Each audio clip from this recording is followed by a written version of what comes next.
ACIM Insights Lesson 235.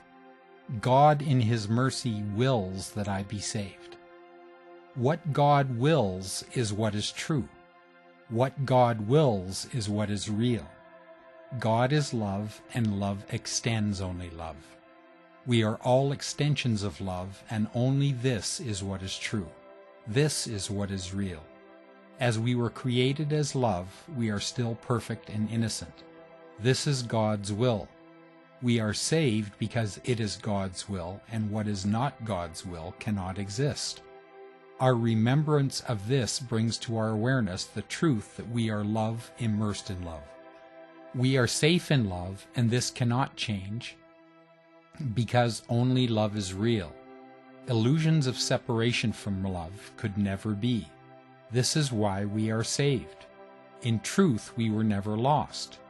In illusions of separation, we can believe we are lost, but as soon as we are willing to lay these illusions down, we will see that love could never change and be the opposite of love. Love is constant. Love is eternal. We are saved because we are love, and God's will ensures that this is true. Let me remember this today. When I stray to thinking that something other than love has really happened, let me return to remembering that only love is real. Remembering the truth brings happiness, joy, and peace. I will to align my will with God's will. I will to remember the truth. One of the central ideas offered repeatedly in the Course is that thoughts do not and cannot leave their source. If their source is reality, they remain in reality. If their source is illusion, they remain illusions. If their source is love, they remain love. That is why it is God's will that I be saved.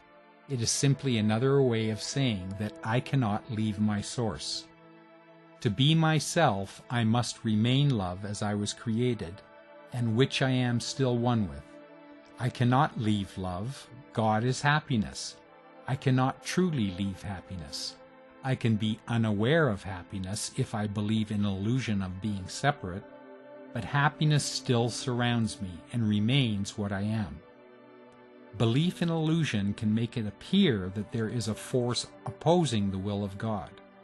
Most religions of the world incorporate this idea of a dark side that opposes God. This dark side is always engaged in battle with God, must be constantly defending against it. One of the essential ingredients for movies to be successful at the box office is that they must in some way incorporate conflict between the light and the dark. Without that conflict, it is not interesting enough to draw an audience.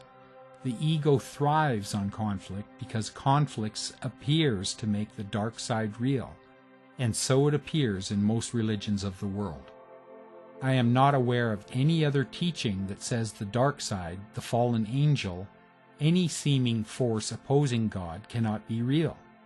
Yet it is the recognition of its unreality that brings us freedom. It releases us from illusions so that we may once again know that God's will for us is perfect happiness.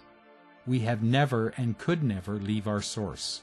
We remain in happiness, in love, in God, untainted by any illusion of separation or guilt.